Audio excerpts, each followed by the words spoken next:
दोस्तों, ऐसा बोला जाता है कि कहीं का भी स्टॉक मार्केट तीन चीज़ों से ड्राइव होता है। Number one is sentiments, number two is fundamentals and number three technicals. और ये बोला जाता है कि 80% रोल होता है सेंटिमेंट्स का, 10% फंडामेंटल्स एंड 10% टेक्निकल्स का।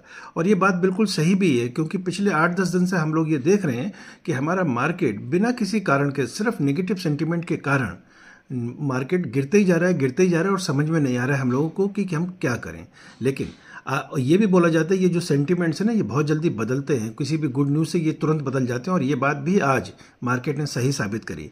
आज आरबीआई ने अपनी एक मॉनेटरी पॉलिसी पेश करी, जिसने कि सारे हालात बदल दिए, जज्बात बदल दिए, वक्त बदल दिया, और सारा सेंटिमेंट बदल दिया स्टॉक मार्केट का। सेलर्स को आज भागना पड़ा बाहर, और बायर्स को आना पड़ा खरीदने के लिए।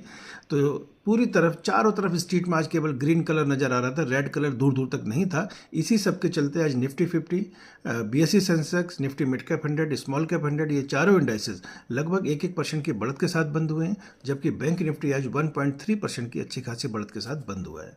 अगर मैं सेक्टरल इंडेक्स की बात करूं तो सारे ही सेक्टर आज ग्रीन में बंद हुए। और लेकिन अगर हीरो सेक्टर्स की बात करूं तो प्राइवेट बैंक, फार्मा, डिफेंस और ऑटोमोबाइल है।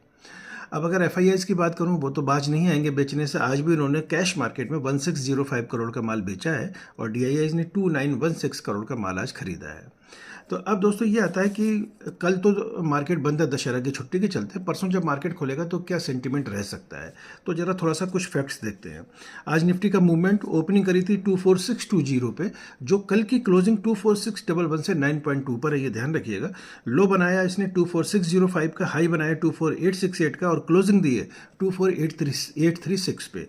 यानी कि जो क्लोजिंग है वो हायर एंड पे जाकर दी है, जो कि पॉजिटिव है। बट एक बार कंफर्मेशन और आएगा तब, जब ये 24,800 के ऊपर कम से कम एक दिन और क्लोजिंग देगा।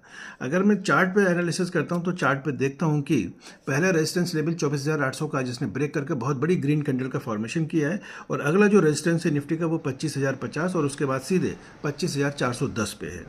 आखिर आज ऐसा आरबीआई ने क्या कर दिया अपनी पॉलिसी में, देखते हैं कुछ। तो आरबीआई ने अपनी पॉलिसी का स्टांस बिल्कुल न्यूट्रल रखा है। कोई भी रेट में कोई उन्होंने कटौती नहीं की। उन्होंने कहा जो पिछली बार हमने रेट कट किए थे उनका रिजल्ट हम ऑब्जर्व करेंगे, लेकिन अपनी करेंसी, अपने बैंक्स और अपनी इकोनॉमी को स्ट्रेंथन करने के लिए आरबीआई बहुत स्मार्ट स्टेप्स उठा रहा है। जैसे कि कई सारे नए फ्रेमवर्क अभी आ रहे हैं। जैसे बैंक के लिए एक फ्रेमवर्क है ईसीएल, यानी एक्सपेक्टेड क्रेडिट लॉस। इसके हिसाब से बैंक अपनी प्रोविजनिंग कर सकेंगे। दूसरे, कैपिटल एडिक्वेसी नॉर्म्स को सॉफ्टन किया है, स्टैंडर्ड अप्रोच करी है उन्होंने क्रेडिट रिस्क को लेके। दूसरे, कोई भी इंडियन कॉर्पोरेट अगर कोई एक्विजिशन करता है तो इंडियन बैंक उसको फाइनेंस कर सकेंगे, आपको शेयर्स के अगेंस्ट लोन मिल सकेगा, और आपको आईपीओ की भी फाइनेंसिंग मिल सकेगी। वेट करिए, अच्छी न्यूज़ आने वाली है। जय हिंद।